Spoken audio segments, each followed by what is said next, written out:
É a lição de número 4.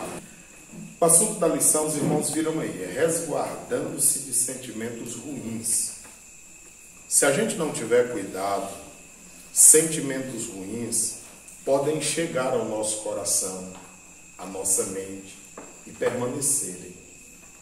São muitas as dificuldades que nós enfrentamos. Jesus falou disso. João 16:33, ele disse, olha, eu aviso antecipadamente, porque o único lugar que há paz é em Cristo. E ele disse, no mundo tereis aflições. E observe que ele falou no plural, são muitas. Aflição de toda natureza, meus irmãos. Então, se a gente não tiver esse cuidado, Provérbios 4:23 diz, tudo que se deve guardar, guarde o seu coração. Porque se a gente não guardar, a todos os instantes, o nosso adversário vai procurar tirar a nossa paz. Então, a gente deve ter cuidado quanto a isso. O texto áureo existe lá na leitura bíblica, vamos só relembrar a verdade prática. Cólera e a ira não podem dominar o coração do crente. Mas tem ou não tem crente com o coração dominado pela ira, pelo ódio? Infelizmente. Infelizmente, mas não é para ter. Eles devem ser evitados e vencidos com o ensino do Evangelho. Por mais que nós tenhamos situações que poderiam nos levar a ter esses sentimentos ruins, mas como é que vai ser evitado? É nós ouvindo a palavra, é a palavra sendo ensinada a nós. No caso contrário, a gente terá essas dificuldades.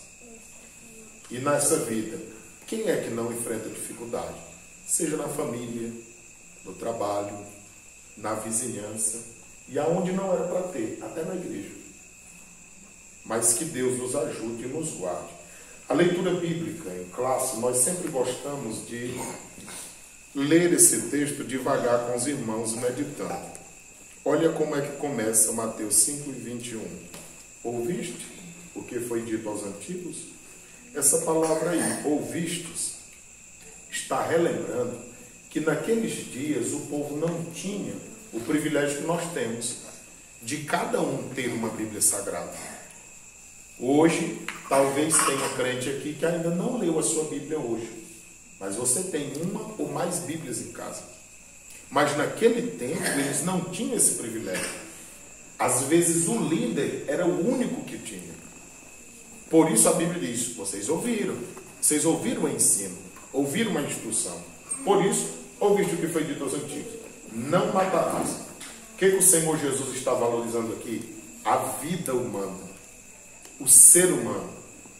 E aqui não quer dizer apenas nós que já somos crescidos, mas está falando também da vida no útero materno. Porque hoje em dia, quantos abortos não fazem? E para Deus, é homicídio da mesma forma. Na realidade, nós veremos nessa lição que o Senhor leva até mais a sério. Não precisa nem você matar.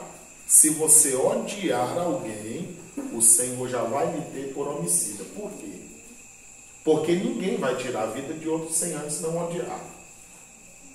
E o Senhor Jesus, ele não vê apenas atitudes. Ele vê as intenções. As atitudes quem vê somos nós, seres humanos. Mas Deus vê as intenções também. Olhando para isso, continua. Mas qualquer que matar será réu de juízo. Isso aqui foi o que foi dito aos antigos. Agora olha o aperto que Jesus dá agora, 22. Eu, porém, vos digo, que qualquer que sem motivo se encolerizar contra o seu irmão será réu de juízo. Então agora está mais complicado ou não está? Porque o que foi dito aos antigos era não matar. Mas aqui Jesus já está dizendo que aqueles que se enraivecer com o seu irmão, se encolerizar, será réu do juízo. Aí eu quero que os irmãos coloquem aí, relembrando, essa palavra juízo aqui, era um juízo de 7 homens, 7 anciãos, 7 juízos, que analisavam a situação e julgavam naquela época. 7, porque a palavra 7 na Bíblia tem um destaque de perfeição. Eles entendiam que se tivessem 7, certamente o juízo não seria torcido. Mas como era de homens, poderia falhar. 7. Qualquer que chamar o seu irmão de raca será réu do sinédrio. O sinédrio aqui já era composto por 70 anciãos, pessoas que lá estavam e que também poderiam analisar a causa e fazer um julgamento. Mas aqui já são 70, não mais 7. Olha a quantidade que aumentou. O texto continua e diz assim: e qualquer que lhe chamar de louco será réu do fogo do inferno, que aqui é Gehenna, a segunda morte, a condenação eterna. Então veja só o quanto Jesus valoriza a mim e a você. Ele não quer que nos nossos atritos nós não usemos palavras para rebaixar nenhum outro. Antes, ele quer que nós consideremos uns aos outros como superiores. Já pensou o cuidado que a gente precisa ter na nossa vida cristã para não entristecermos a Deus e nem ao nosso próximo, desvalorizando? Porque todos sabem que quem despreza um servo de Deus está desprezando o próprio Deus. E Deus não concorda que assim seja feito. Versículo de número 23. Portanto, se trouxeres a tua oferta ao altar, e aí te lembrares de que teu irmão tem alguma coisa contra ti, deixa-lhe diante do altar a tua oferta. Vai reconciliar-te primeiro com teu irmão, e depois vem e apresenta a tua oferta. Veja só a importância que tem uma oferta para Deus. O que Deus observa não é somente a oferta. Ele observa primeiro o ofertante. Os irmãos lembram de Caim e Abel, lá no princípio, quando Caim deu uma oferta. A Bíblia diz que ele tirou uma coisa lá da oferta e trouxe para Deus. Mas a Bíblia diz que Abel tirou de onde? Do melhor. A Bíblia diz que o coração de Abel era bom, mas o coração de Caim era maligno. Então o que Caim estava fazendo era por uma mera repetição. Todo dia eu vou para a igreja, eu vou levar lá. Agora Abel não. Abel primeiro ele doou o coração dele para Deus. Ele fez o melhor que ele poderia fazer. Irmãos, não adianta a gente fazer nada para Deus obrigado. Eu vou fazer isso aqui porque me colocaram. Se não tivesse... Não. Tudo que você for fazer para Deus. Olha, quando Deus nos julgar, Ele não vai julgar pelo tamanho do que a gente fez, mas pelo amor com que a gente fez para Ele. Às vezes na igreja as pessoas compreendem mal isso. Tem gente na igreja que quer fazer uma coisa para ser visto, ser observado. Qual é a sua recompensa? É isso aí. Agora, quem faz as coisas para Deus, ainda que ninguém veja, ainda que quem vê seja só para criticar, mas se você fizer com o coração devotado a Deus, você pode ter certeza que haverá uma recompensa, porque Deus é justo.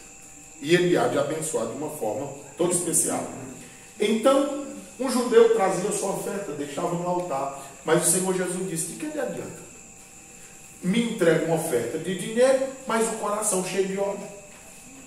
Aí Jesus disse: olha, vai ser o contrário. Se alguém for deixar uma oferta e lembrar que tem alguém zangado com ele, pode deixar a oferta. Mas primeiro vai reconciliar-se com ele. Depois volta e diz: Senhor, aqui está a minha oferta, meu coração está puro para te entregar. Porque do caso contrário, irmãos, a oferta nossa, se eu tiver com o coração cheio de ódio e eu trouxer uma oferta aqui, vai servir para ajudar alguma coisa na igreja, vai servir para uma limpeza do templo, para ajudar o missionário, mas Deus não vai ser glorificado porque o meu coração não está como Ele quer que esteja. Deus sempre vai olhar primeiro para nós, depois para aquilo que nós estamos ofertando a Deus. Então é isso que nós devemos atentar. O versículo continua e diz assim, versículo 25: Concilia-te depressa. Não pode deixar para amanhã. É hoje. É depressa. Por quê? Eu não sei se eu vou viver amanhã. Quem é que garante um dia de vida? Aí alguém morre nessa situação. Irmão, você acha que tem como ir para o céu? Morrer zangado e irado com alguém? É impossível. O perdão nessa situação, ele é condicional. Eu preciso lhe perdoar para Deus me perdoar. Se eu não conseguir lhe perdoar, eu não terei de Deus o perdão. Vamos conferir? Você está em Mateus, no capítulo 5. Então vamos ver o capítulo de número 6. Mateus, capítulo de número 6. Só para você ver como é condicional. Capítulo 6, versículo 14. Olha aí. Porque se, é a condição, perdoardes aos homens as suas ofensas. Você foi ofendido por alguém. Então, se você perdoar, também o vosso Pai Celestial vos perdoará a vós. A única condição que nós sermos perdoados é se nós perdoarmos quem nos ofende. 15. Se, porém, não perdoardes aos homens as suas ofensas, também o vosso Pai vos não perdoará as vossas ofensas. Então a Bíblia é taxativa. Deus não tem como nos perdoar se nós não perdoamos quem está ao nosso lado. E aí as coisas podem complicar para nós. E quantas pessoas nós não conhecemos com essas dificuldades? Irmãos, nessa vida, na convivência, às vezes nós poderemos nos arranhar, nos ferir, mas nós precisamos também reconhecer e pedir perdão tanto a Deus quanto aos nossos irmãos e a gente prosseguir. Quem é que às vezes não falha em palavras, em atitudes, se excede? Às vezes até mesmo os casais. Às vezes há casais que passam 8 dias empregados, 15 dias. Por quê? Enquanto se pode se resolver com palavras e com uma boa conversa e todo mundo está bem. Hoje em dia, até filhos. Hoje mesmo, ouvi de uma filha que disse, ele quer se entregar comigo porque ela fez algo, o pai se chateou, ficou meio desapontado. Ela disse, ele quer se entregar, eu vou mostrar para ele como é que se entrega. Qual é a vantagem de um filho viver assim com o pai? Então são coisas tolas, mas um crente não deve assim proceder. Concilia-te depressa com teu adversário, enquanto estás no caminho com ele, para que não aconteça que o adversário te entregue ao juiz, e o juiz te entregue ao oficial, e te encerre na prisão. Em verdade te digo que de maneira nenhuma sairás dali, enquanto não pagares o último centavo. Exatamente o juízo que havia no tempo de então, onde a pessoa que fosse condenada só receberia liberdade se pagasse tudo. E Jesus utiliza isso aqui para mostrar que quando nós estamos em débito com Deus, nós corremos o risco de estar na mesma situação. Então vamos para a introdução da nossa lição. Até aqui, nesse texto bíblico, está tudo tranquilo? Os irmãos entenderam? Introdução. Nesta lição aprenderemos com o Mestre Divino que o Evangelho não é antinomista. A partir da explicação desse conceito, que a cólera é a antessala do homicídio e que para devotar a nossa vida a Deus precisamos nos reconciliar com o próximo, veremos que o nosso Senhor colocou em alta conta o valor da pessoa humana. Por isso, a seção bíblica de Mateus 5, 21 a 26 será o objeto de nosso estudo. Antinomista, logo aqui a gente vai ver o que é isso. Está aí no primeiro ponto da nossa lição. O Evangelho não é antinomista. E o que é antinomista? A palavra fornece a própria definição. Quer dizer, Ante é contra, e nomista, que é nomos, lei, ou seja, contra a lei. É só isso. Antinomista é a pessoa que acha que não precisa de regra, não precisa de limite, não precisa de cerca. Irmãos, o ser humano sem limite, ele se acaba. É isso que as pessoas estão tentando colocar na sociedade. É uma sociedade sem limite, uma sociedade sem regra. E se o ser humano viver assim, ele se acaba, porque ele desce o mais profundo do abismo nas práticas erradas. O que nos faz parar, pensar, são os limites que são impostos a nós. Do caso contrário, o homem sem limite está acabado. E olhando para isso, é impossível nós não lembrarmos de alguns textos bíblicos, como, por exemplo, Juízes, capítulo de número 17. Só para você ver como é uma sociedade sem Deus, sem limites, sem compromisso com o Senhor. Juízes, capítulo de número 17, versículo de número 6. 17:6. Vamos ler todos juntos? 1, 2, 3, já. Naqueles dias não havia rei em Israel, cada qual fazia o que parecia direito aos seus olhos. 21 e 25 agora, capítulo 21 e o versículo 25. Naqueles dias havia rei em Israel, porém cada um fazia o que parecia reto aos seus olhos. Quando não havia liderança alguma, cada um andava pela visão dos seus olhos, seguindo a ponta do nariz. Aí, se você ler o livro de Juízes, você vai ver como a esculhambação era grande. Tem coisa ali que a gente diz assim, rapaz, isso aqui não era para estar na Bíblia, não. Era só para mostrar o que é o ser humano sem Deus. É assim. A gente está aqui na igreja e a gente tem alguns limites. A gente olha hoje porque a nossa visão está limpa. A gente olha para o mundo e diz, como é que no mundo acontece isso? Porque ele vive sem limite. Nós estamos aqui e somos limitados pela palavra, pelo Espírito Santo. Nós recebemos o ensino da palavra. É por isso que a gente não vive aqui. Que Deus nos livre, nós saíssemos da presença do Senhor, nós faríamos pior do que quem está no mundo. Porque o que nos segura é a presença de Deus. Olha o que diz o apóstolo Paulo em 1 aos Coríntios, capítulo de número 6. 1 aos Coríntios, capítulo 6, o versículo de número 12. Todos juntos, já.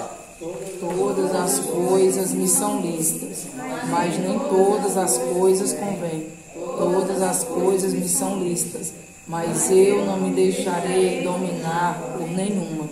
10 e 23. 1 aos Coríntios, 10 e 23. Todos juntos. Todas as coisas me são lícitas, mas nem todas as coisas convêm. Todas as coisas me são lícitas, mas nem todas as coisas edificam. Irmãos, não adianta nós querermos viver de qualquer forma, porque ainda que seja permitido, o crente pode fazer o que quiser. Pode, mas não deve. Então, sempre antes da gente falar, da gente agir, vamos fazer uma coisa? Se Jesus estivesse em meu lugar, como ele faria? Será que Jesus em meu lugar, ele faria o que eu estou fazendo? São essas coisas que nós precisamos pensar. Porque a gente verá que na maioria das vezes a gente vai pensar mais, a gente vai ter mais cautela antes de agir. Porque quer queiram ou não, irmãos, o mundo está lá fora, todo bagunçado. Mas se a gente fizer qualquer coisa fora do que nós deveríamos, o mundo todo aponta para nós e diz, olha, é o crente. vai ver, ele faz coisa pior. Só que ele não é crente. E somos nós que estamos na luz. Nós já estudamos uma lição que nós somos a luz, que nós somos o sal. E o sal, se ele não tiver sabor? E a luz. E observe que Jesus está ensinando em tudo. Porque o sal, ele não pode aparecer na comida. Mas o efeito existe. Às vezes na vida cristã tem coisa que nós vamos fazer que nós não seremos vistos. Então não se entristeça se você não aparecer. Agora vai ter momento que a gente tem que aparecer. Porque a luz não pode ser posta embaixo do banco. Ela tem que ficar em cima para iluminar todos que estão na casa. E quem é que não vê a lâmpada? A luz. E olha que de vez em quando tem até mosquito nela. Quando ela está apagada, ela não atrai. Então, se você for uma luz acesa, vai aparecer tudo que é incerto para tentar impedir o brilho de Cristo que há em você. Mas permaneça firme. E vamos prosseguindo, em nome do Senhor Jesus. Olhando para a lição, então, o antinomista nada mais é do que um povo que queria viver sem lei. Você acha que não existe esse povo hoje na igreja? Infelizmente. Ah, mas a Assembleia de Deus tem regra demais. Ah, para que essa besteira? Por que a mulher tem que andar bem vestida? Por que o homem tem os seus limites? Irmãos, é por isso que nós somos reconhecidos como igreja. Se a gente for andar igual ao mundo, quem é que vai querer ser crente? Quem vai dizer logo, não, para mim está igual está no mundo, eu fico logo lá. Então essa diferença precisa e tem que haver em cada um de nós. Então antinomista nada mais é do que isso, aqueles que são contra a lei. Agora vamos à frente. A lei e o evangelho. É o segundo subtópico do primeiro ponto. Jesus não desprezou a lei. A expressão, ou visto que foi dito aos antigos, aponta para uma retrospectiva da lei de Moisés. Diferentemente dos escribas e fariseus, nosso Senhor deu ênfase à autoridade da lei. Revelou a real intenção de Deus presente nela. Não matarás. Enquanto os escribas, fariseus, interpretavam este mandamento de maneira restrita ao ato literal matar uma pessoa, nosso Senhor ampliou, aprofundou. E o homicídio tem início no coração do ser humano, a partir da ira, do ódio e da cólera. Então veja só, se na lei dizia não matarás, e o que era matar naqueles dias? Era alguém tirar a vida de outra pessoa e ter as testemunhas e provas de que alguém havia tirado a vida de outro. Agora, só que o Senhor Jesus, agora ele vai muito mais além disso. Ele diz o que no Novo Testamento? Que não precisa você fazer um mal contra a pessoa. Se você pensar, aí já tem dificuldade. Vamos ler o que diz em Marcos 7, 21 e 22. Evangelho de Marcos, capítulo de número 7, versículo 21 e 22. O que diz aí, Poliana? Porque do interior do coração dos homens saem os maus pensamentos, os adultérios, as prostituições, os homicídios, os furtos, a avareza, as maldades, o engano, a dissolução, a inveja, a blasfêmia, a soberba, a loucura. Tudo começa onde? No coração. Irmãos, se nós tivermos o cuidado, a gente tem como servir a Deus agradando a Deus. Porque, olha, você e eu, nós não somos punidos ou impedidos de pensar alguma coisa. Agora, nós somos impedidos de praticar. Então, na hora que o pensamento vier, na hora que vier a flecha, o que a gente tem que fazer? Senhor, eu repreendo. Senhor, eu não quero isso. Em nome de Jesus, limpa a minha mente, limpa os meus olhos. Não deixa o meu coração armazenar essas coisas. O problema é que, às vezes, a gente não pede logo misericórdia a Deus, e aquilo vai encontrando lugar no nosso coração, e daqui a pouco a gente está ferido. Talvez você até goste de mim,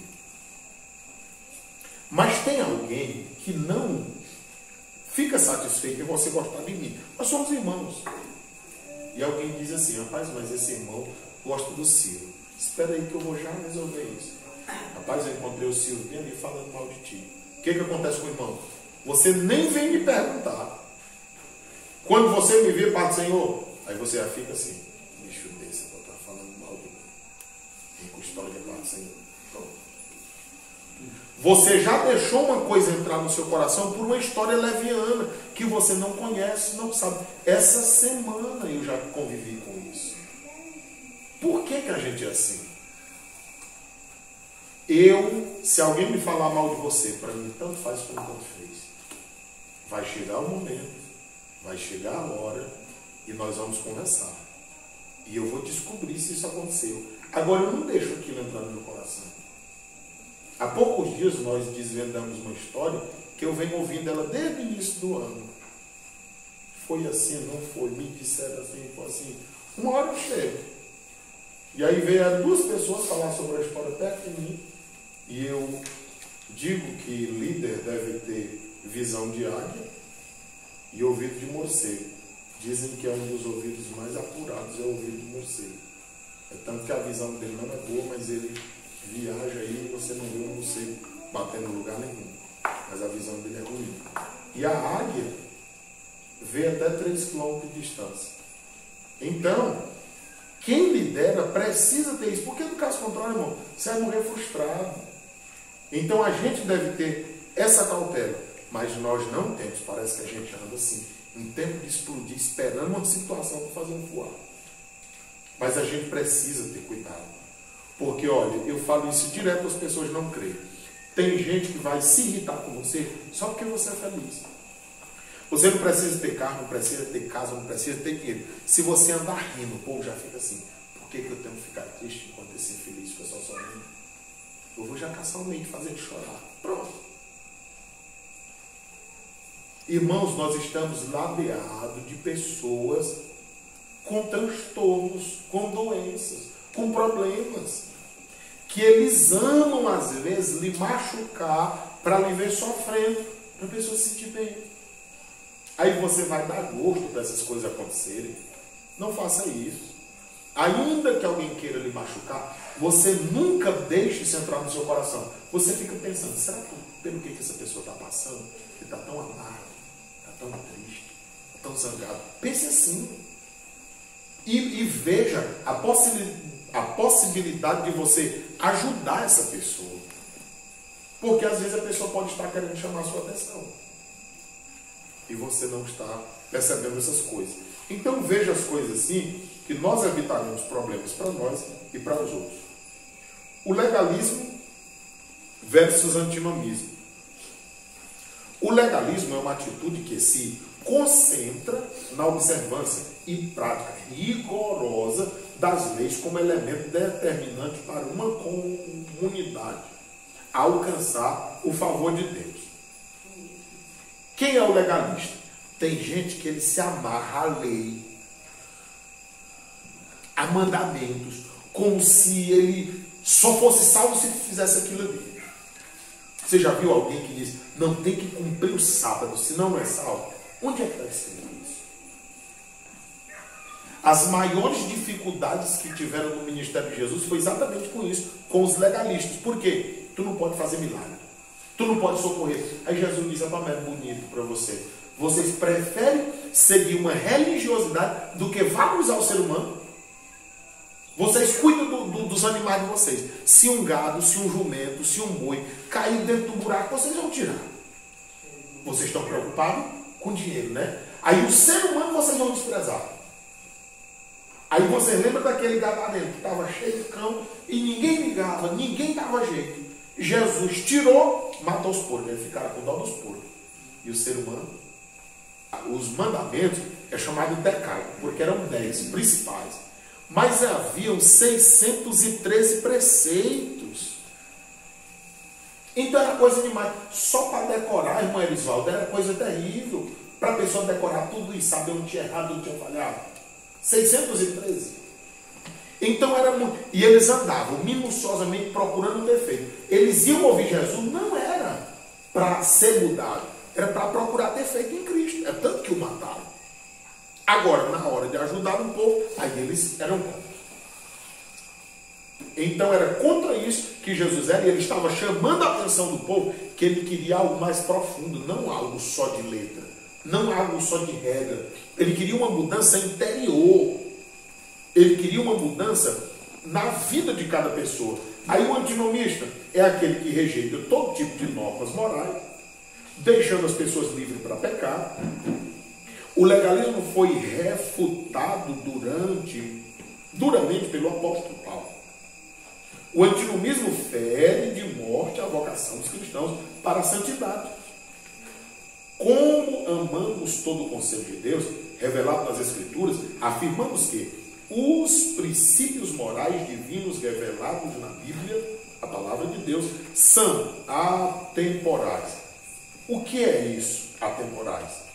Irmão, a palavra de Deus serve para ontem, para hoje e servirá para amanhã. Porque o que está acontecendo? A Bíblia é ultrapassada, a Bíblia é de ontem. Não. A Bíblia está falando coisas que vão acontecer ainda futuramente. A Bíblia é atual. A Bíblia é atual. Mas, infelizmente, muitos assim não querem vê-la. E uma das características do que o inimigo tem utilizado, um dos meios que o inimigo tem utilizado nesses últimos momentos da igreja na terra, é em desfazer da palavra de Deus, para fazer com que esta palavra caia em descrédito e mais pessoas estejam prontas para ir morar no inferno. Ela tem validade em qualquer época, em qualquer cultura. O cristão fiel à Bíblia tem um cuidado tanto com o legalismo quanto com o antinomismo. Quando você vira alguém dizendo que não precisa de regra, que não precisa de limite, já fique pensando, ele sabendo ou não, é um antinomista. Quando você vê alguém que quer tudo os pingos nos is e aquela exigência já exagerada, tenha cuidado, porque a Bíblia diz em Eclesiastes 7,16 que não pode também ser exageradamente santo. Tem gente que vê a necessidade de santidade em tudo. A irmã disse para o marido o seguinte, que a Bíblia fala tanto de amor, por que ele não falava para ela que amava? Aí disse, esse negócio de amor aí é o amor de Deus para com os homens. Mas não mesmo. E nós vamos ver na próxima lição. Casais precisam se amarem e dizerem isso um para o outro. Vivenciar não só em palavras, mas também em atitudes. Porque muitos casais têm se desfeitos por causa de coisas tão simples, que repetida tantas vezes, tem acabado o interesse que deveria haver. Infelizmente. Mas será o assunto do domingo próximo. Segundo ponto. A cólera é o primeiro ato para o homicídio. Jesus e o sexto mandamento. Jesus não anulou o sexto mandamento. Sua interpretação foi mais elevada, profunda. Revelou que a ira, a cólera contra um irmão é um tipo de homicídio, lá no coração. Como bem afirmou João, qualquer que aborrece ao seu irmão é homicida. Vós sabeis que nenhum homicida tem parte nele a vida eterna. Jesus não falou por um acaso, quando ele falou sobre irar. Isso significa o quê? Provocar, incitar a ira, estar zangado, enfurecido. A fúria e a ira de Caim o levaram a cometer o primeiro homicídio contra o próprio irmão. O sexto mandamento não envolve apenas uma sanção penal, mais elementos mais profundos, palavras, emoções, insultos, ações que antecipam ao homicídio. Então são muitas situações semelhantes a esta. Agora, quando nós olhamos para tudo isso, nós vemos que todos esses sentimentos têm causado muitos males às pessoas. Caim matou Abel por pura inveja. O que foi que Deus disse para ele? Rapaz, o pecado está na tua porta. Cabe a ti dominá-lo. Tu está fazendo errado, tu sabe disso. Se tu não fizer o certo, tu não será aceito. Por que tu não faz? Irmãos, por que a gente tem mania de saber o certo e fazer o errado? A Bíblia chama isso de prevaricação. Mas é do ser humano. Ele sabe o certo, só que ele prefere fazer errado. E ainda se irrita com Deus, dizendo que é Deus que não o aceita desta ou daquela forma. Mas Deus tem as suas prerrogativas, tem os seus limites, tem as suas orientações através da sua palavra. E Deus não pode desfazer a palavra dele para atender regra de ninguém. Quando nós olhamos para isso, nós vemos aí a cólera no contexto bíblico. Tanto o salmista quanto o apóstolo Paulo escreveram que o servo de Deus pode irar-se, mas não deve pecar. A ira é uma emoção humana. Vemos pessoas justas se irando contra o pecado, contra os atos desumanos, contra o desrespeito à palavra de Deus. Nosso Senhor manifestou ira contra os que faziam do templo covil de ladrão. Isso aqui, lá no Salmo 69:9, Jesus disse assim, ou a palavra, profeticamente se falando acerca dele: o zelo pela tua casa me consome. Falando acerca do zelo que teria na vida de Cristo. E isso se cumpre exatamente aqui. E a Bíblia diz aqui, para que se cumprisse o que estava escrito acerca dele. Irmãos, o crente de verdade, ele não consegue viver neste mundo sem se irar com o pecado, com as coisas que acontecem. Como é que justifica hoje um avô abusar de uma neta? Um pai abusar de uma filha? Primo, tio, abusar de outro? Como é que se entende isso? Então, quem tem o Espírito de Deus olha para essas coisas e fica enojado. E Deus? Como é que ele vê essas coisas? Se nós que somos seres humanos, somos falhos, cheios de defeito, não queremos suportar isso, e Deus? Você entende isso? Então, quem tem o Espírito de Deus, ele se irrita, não quer que essas coisas aconteçam. Agora, a gente deve ter cuidado para que essa ira não dê lugar a uma ira humana e até diabólica. Porque esse sentimento de rejeição às coisas erradas é natural que haja em nós, gerado pelo Espírito de Deus. Agora, uma outra coisa é nós deixarmos essa ira encontrar lugar nos nossos corações e nós agora deixarmos que um sentimento ruim, perverso, tome de conta dos nossos corações.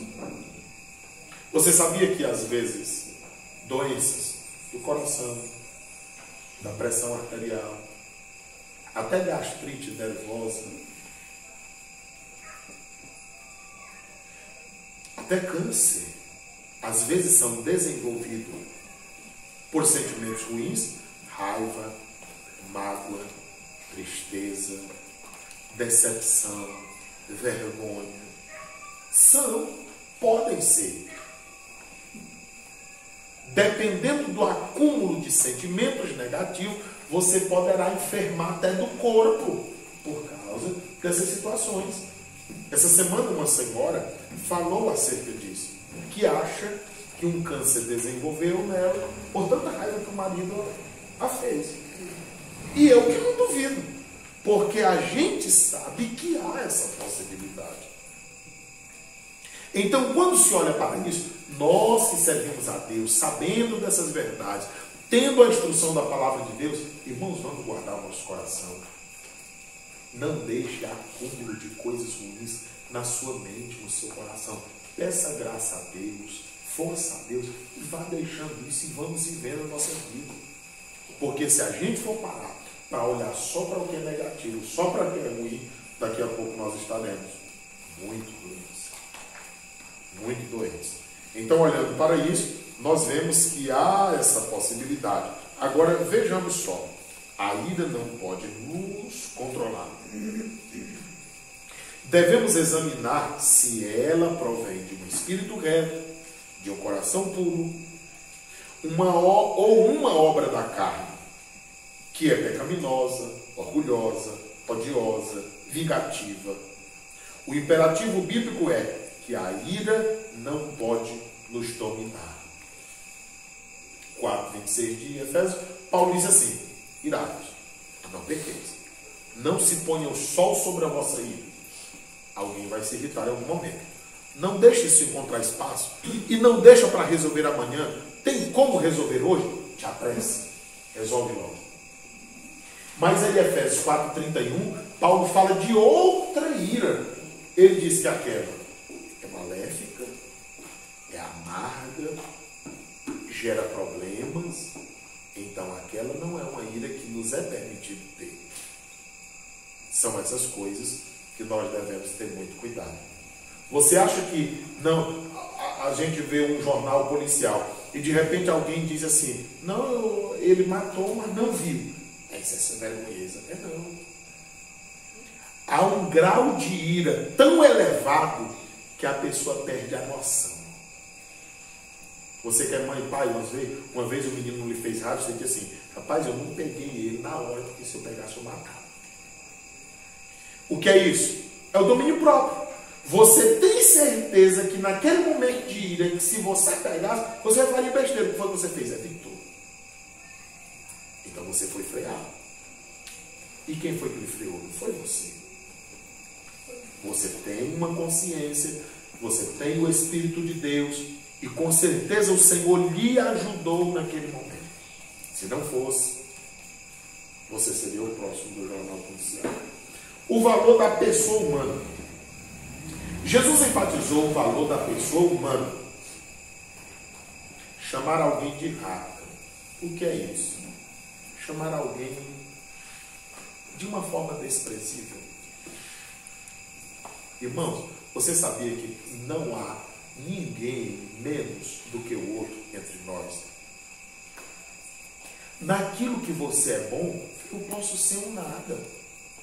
Talvez naquilo que você tenha dificuldade, eu possa ter uma noção. Então, cada pessoa no seu lugar, cada pessoa fazendo o que foi chamado. É por isso que a Bíblia diz que nós somos o quê? Corpo. Você já pensou, todo mundo aqui para varrer essa igreja? Não tinha nem como varrer, um tanto de gente. Mas um varre, o outro prega, o outro canta, o outro está à frente do conjunto, o outro explica. Agora, cada um de nós temos uma função. Agora, o que nenhum de nós pode deixar de ser é uma testemunha de Cristo. Todos nós, ou conversando, ou pregando, ou ensinando, ou calado. Mas onde nós for, alguém precisa olhar e dizer: é crente, serve a Deus. Essa pessoa é diferente. Não, uma testemunha de Cristo ninguém pode deixar de ser.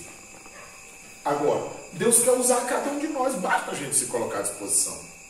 E olhando para isso, nós veremos da necessidade que nós temos de valorizar pessoas.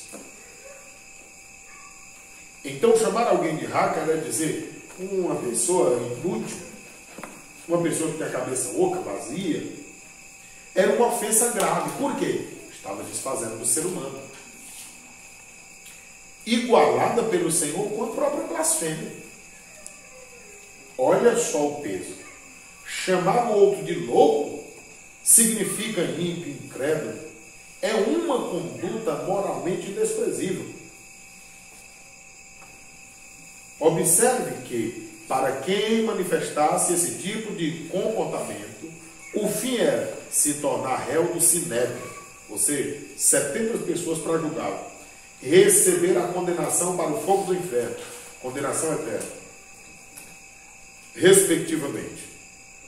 Nesse sentido, nosso Senhor mostra que não só peca quem comete um homicídio, igualmente os que nutrem a cólera, ódio, rancor no coração. A vida humana tem um valor sagrado. O padrão deve tratar bem o seu empregado. Consequentemente, deve respeitar o patrão. Veja só, o tanto que a Bíblia é completa e nos ensina em tudo. Alguém é patrão e acha que pode pisar no funcionário.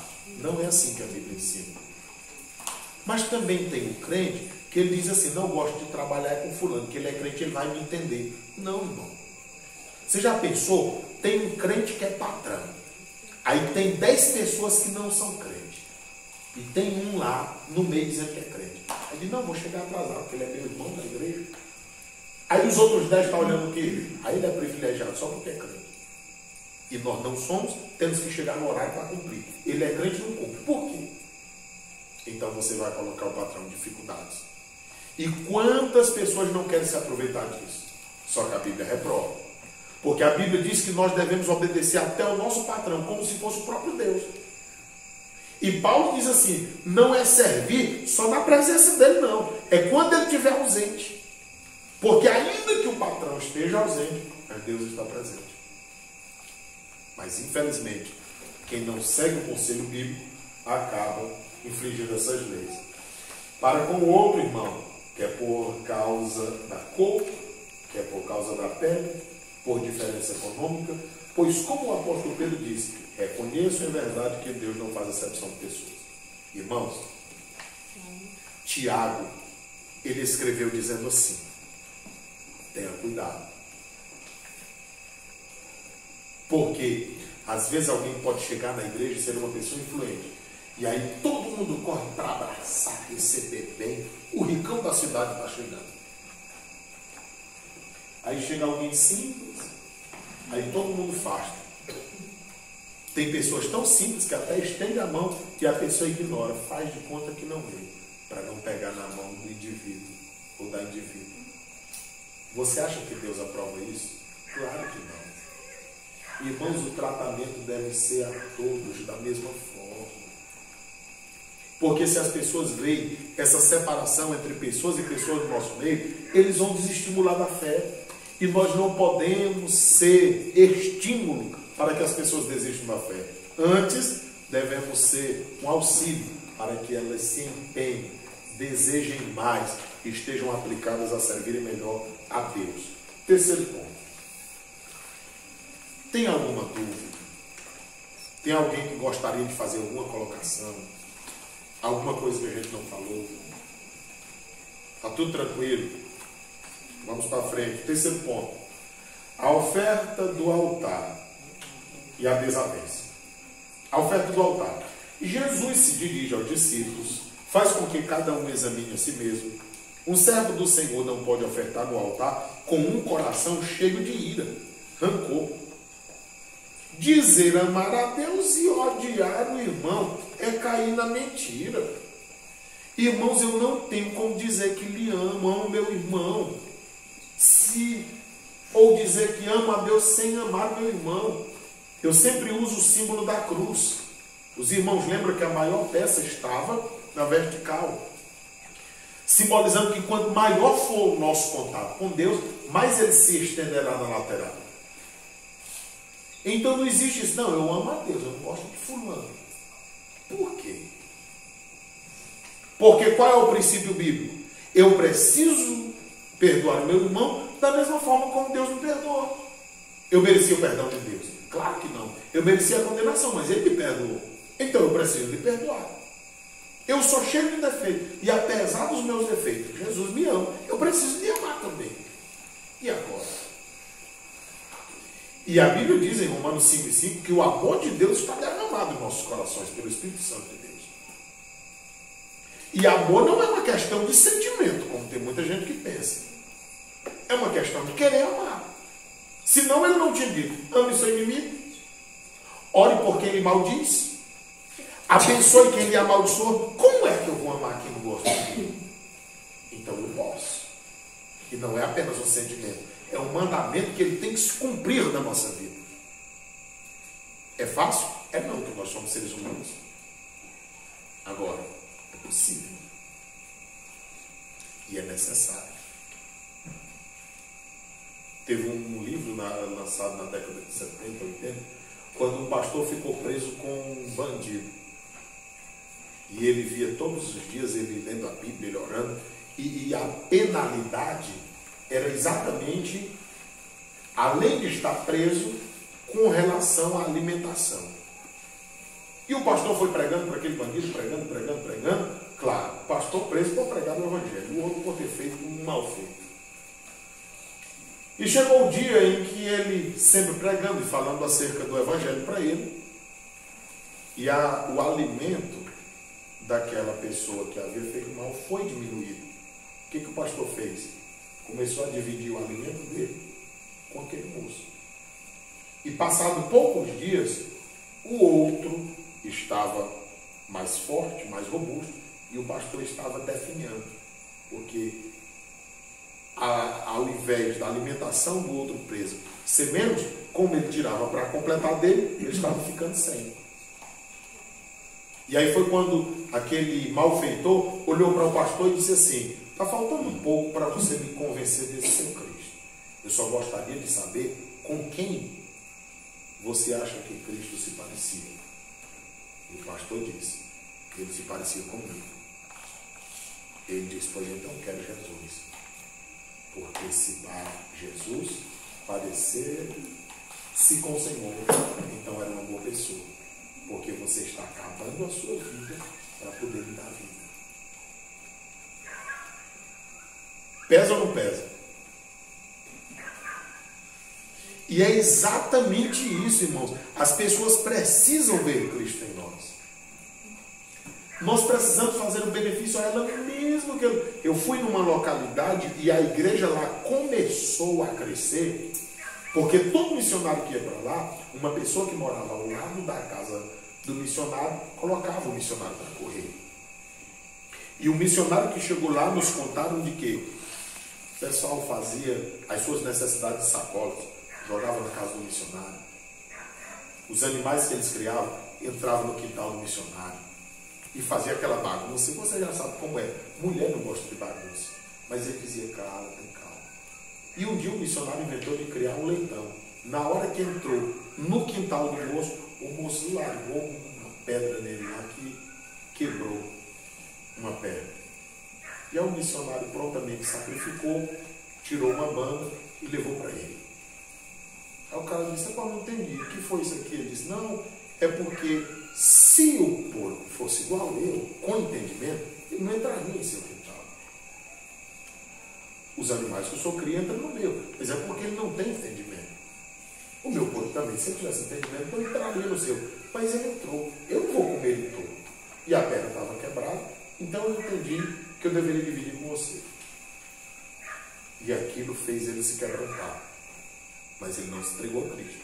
Um outro dia o missionário voltava de um culto e muito chuvoso, e ele estava com o carro atolado. E eles todos enxutos no carro, passaram dentro da lama, deixaram o carro à parte, e todos os crentes saíram do carro e foram desatolar o carro do moço. Desatolando o carro, foram todos para casa, mas aí ele ficou na mente: como é que pode ele fazer tanto mal e a pessoa fazer bem? E o missionário disse que estava no outro dia dirigindo o culto, quando entrou ele e toda a família. E ele contou o testemunho, por que ele estava indo ser crente. Então, irmãos, é muito sério. Você já pensou se aquela pessoa agisse de uma forma diferente? Não só escandalizaria aquela pessoa, como os demais. Porque o adversário é assim. Ele te faz o mal para você perder o controle. Mas a gente tem que pedir: meu Deus, me segura, me ajuda, me dá graça. E ele dá graça, irmãos. Porque o alvo é que essas pessoas sejam ganhas. E serão ganhas somente através da nossa vida. E assim, depois daquele feito, aquela congregação começou a crescer de uma forma assustadora. Por quê? Quando as pessoas viram o que aquele moço fazia com o missionário, e nem assim ele desistiu, nem foi brigar, aí eles começaram a ver que o evangelho muda. E é isso que Jesus ensinou. João 13, 34, 35, Jesus diz: se vocês viverem o que eu ensinei, o amor verdadeiro, pronto. As pessoas verão em vocês Cristo e as vidas serão mudadas. Para o judeu, ofertar era um ato sagrado. Tal atitude fazia-se reconhecer a bondade de Deus para com ele. O Senhor Jesus valorizava esse ato. Não adiantava reconhecer a bondade de Deus, mas não se reconciliar com seu irmão. Cabe ressaltar que a palavra reconciliar significa mudar a mente de alguém, renovar a amizade com alguém. É encontrado no Novo Testamento apenas uma vez, em Mateus 5,24. O ensinamento de nosso Senhor é claro: não há relacionamento correto com Deus sem relacionamento verdadeiro com quem? Não tem como ter. E aí o que dizer? De pessoas que se dizem crentes, às vezes intrigadas na igreja, vivendo de mal. Eu não suporto olhar para a cara de fulano. Eu não suporto Beltrano. Pastor, o pior que eu acho mais feio, Sim. é um irmão falar na casa do livro. Pior. Aí vai dizer, mas quando você vê que pode uma gente falar, não é. Pior. Mas está acontecendo mais. E é o que mais acontece. Aí você vê. Aí aquele livro ali não vai ter o que para aquela pessoa, não é nada que presta. Dificilmente essa pessoa. Agora veja só o peso dessa palavra. Lucas 17:1 diz assim: é impossível que não haja escândalo, mas há de por quem vier. Aí o que é escândalo ali? É aquele que faz outro tropeçar. Uma pessoa que sai daqui para falar de problema na casa de quem não tem, ele está colocando um empecilho daquela pessoa ser crente. E de quem o Senhor vai cobrar? Claro, de quem foi o empecilho daquela pessoa se entregar a Cristo. Então são coisas que nós precisamos ter muitíssimo cuidado. Irmãos, olha, os nossos problemas devem ser resolvidos entre nós. 1 Coríntios 6, Paulo diz assim: vocês acham que vocês, sendo espirituais, igreja de Deus, vocês vão julgar até os anjos? Vocês não têm capacidade de resolver uma coisa entre vocês? Vão levar para os tribunais, colocar para ser julgado pelos homens, vocês sendo espirituais? Isso acontece, infelizmente. Irmãos, é tão fácil de resolver as coisas. É só conversar. É muito simples. É só conversar. Sem ira, sem contenda, sem nada. Meu irmão, senta aqui. Eu não gostei disso aqui. Vamos resolver isso? Não faça mais isso. Mas eu também não gosto que tu faça aqui. Então pronto, eu vou tentar evitar isso aqui. Você vai tentar evitar isso aí. Vamos viver bem. O que tem difícil nisso? Ah, eu não gosto disso? Pois agora que eu vou fazer. Ah, não gosto. Pois agora que eu vou criar, eu vou fazer.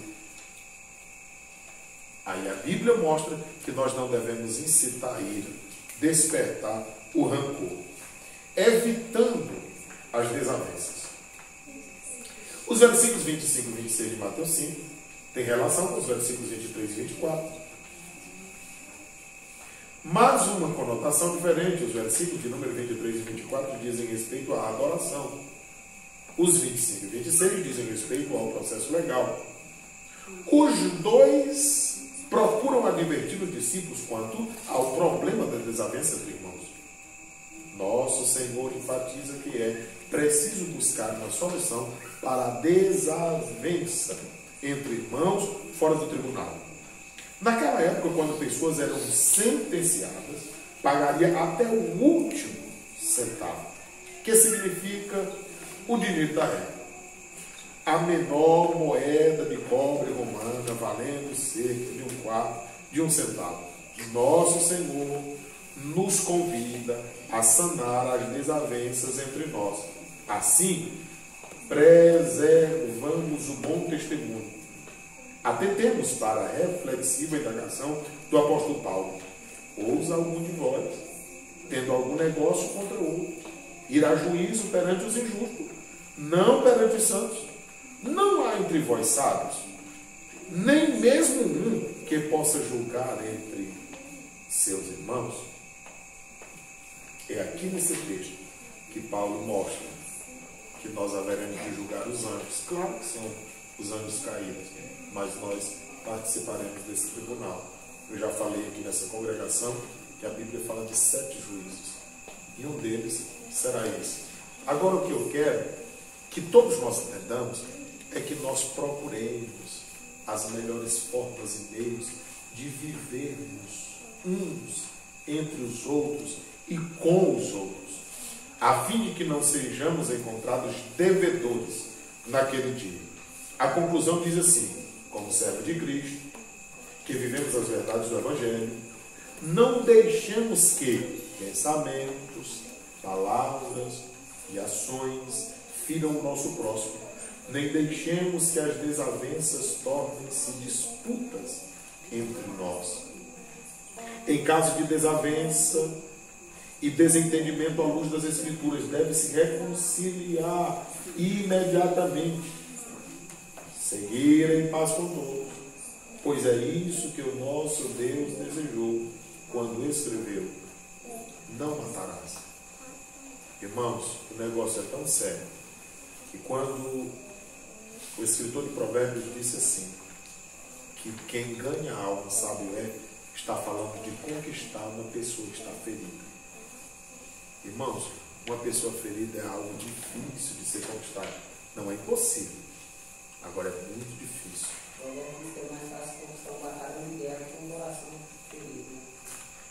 É muito mais fácil, porque para conquistar uma cidade fortificada tinha que enfrentar um batalhão. Agora, é mais fácil conquistar uma cidade fortificada, passar por cima de um batalhão, do que uma só pessoa quando ela está ferida. Então, irmãos, quando ela está ferida, ela vai para alguma pessoa de nós ali, e aí começa, como você falou, a raiz, né? Geralmente, qualquer atitude, qualquer palavra, eles estão a olhar para nós.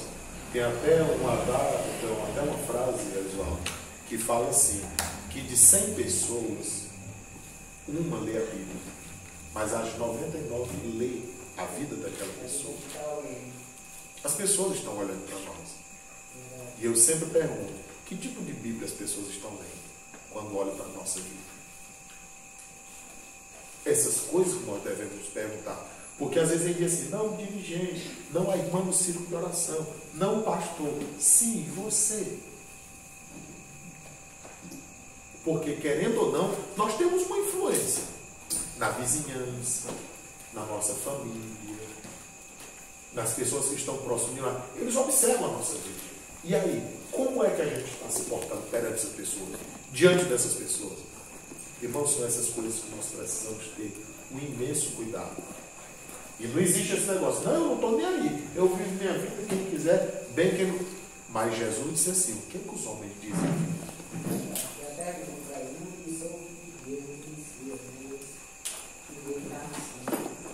Ele preocupou. Você acha que Jesus não estava preocupado com o que estava dizendo acerca dele? Aí ele disse assim, sim, isso é os que estão de longe, agora vocês que estão perto. Porque uma coisa é quem está de longe. Fulano na igreja, mas é gente boa demais, é amigo, fala com todo mundo, tá certo. Na casa dele, quem é? Na casa dela, quem é? Irmãos, é a nossa família, é a nossa primeira igreja. Como é que a gente vai se levantar na igreja para falar alguma coisa se na nossa família a gente não for crente? Os primeiros a desprezar e reprovar são a nossa família. Então a nossa vida cristã, ela deve ser vivida todo o tempo. Então, irmão, se tiver alguma coisa, e olha que só o que a Bíblia está dizendo, se você for deixar a tua oferta, lembrar que alguém tem alguma coisa contra ti, porque nós queremos ser merecidos. Não, ele que usa, pois que ele venha. Quem foi que feriu a Deus? Foi nós que ferimos a ele ou ele que feriu a nós? Todos pecaram e destituídos ficaram. E quem foi que foi até ele? Foi nós que fomos a ele ou ele que veio a nós? Ele veio através do seu filho, morreu, padeceu para livrar-nos dessas mazelas todas. Eu não estou dizendo num contexto geral, mas hoje tem muita gente doente por alimentar sentimentos ruins. Às vezes as tristezas, às vezes as decepções, às vezes querer um tratamento que ainda não aconteceu, e lá estão pessoas sofrendo e fazendo outras sofrer. Então, irmãos, vamos nos policiar quanto a isso.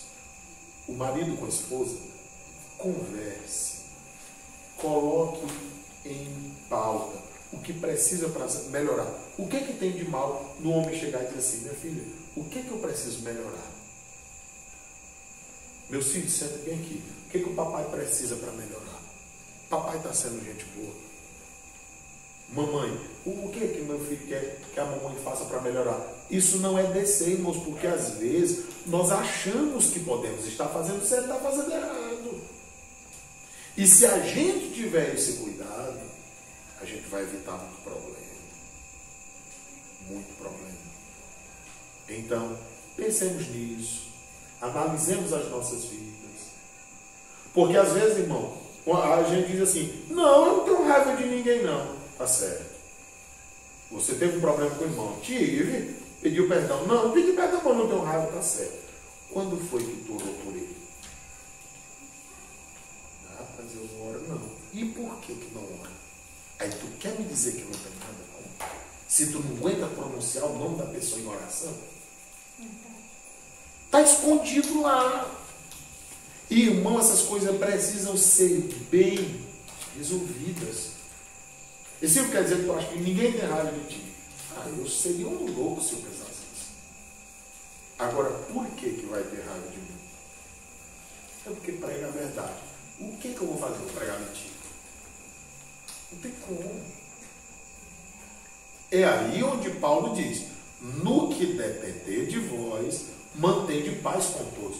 Bem, no que depender de mim, naquilo que for certo, para manter a paz, eu vou tentar. Agora, desfazer da palavra para agradar as pessoas, aí é impossível. Aí não tem condição. Aí não depende mais de mim. É continuar fazendo o que deve ser feito. Então, irmãos, pensemos nisso. E qualquer pendência, qualquer cara feio, vamos resolver na hora. Irmão, você está assim meio, o que foi que eu lhe fiz? Alguma coisa de errado? Vamos resolver isso aqui. É a melhor coisa. Eu disse alguns dias na igreja, falando sobre isso, dizendo assim: você quer se sentir realizado no momento? Se vingue. Você quer se sentir bem por toda a vida? Perdoe. Eu estou só aguardando o momento, tá? Ele me paga, aí se vinga. Se sentiu realizado no momento. Mas aí o coração, a vida espiritual, a vida com Deus. Quer se sentir bem por toda a vida? Perdoe, releve isso, deixa passar e vamos seguindo a nossa caminhada.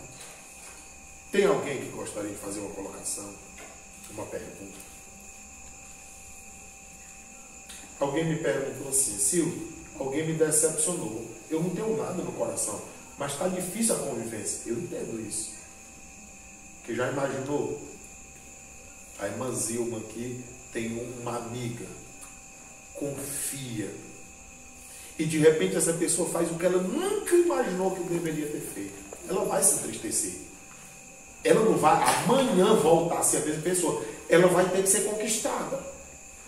E essa conquista vai ser a pessoa demonstrando através da atitude que mudou. Porque você tem uma amizade, você conversa com aquela pessoa. Uma pessoa me diz assim: a amizade verdadeira é aquela que te ouve e você não precisa pedir segredo. Porque a pessoa sabe o que pode dizer e o que não pode. É assim que funcionam as coisas. Mas tem gente que não entende isso. E propaga uma coisa que não deveria e de repente causa um mal muito grande. Então nós devemos ter cuidado em quem está em nossa volta, com quem nós conversamos, porque tem problemas que eles vêm a nós. Tem outros que somos nós que criamos. Então essas coisas a gente deve ter muito cuidado. Quantos entenderam? Vamos ficar em pé.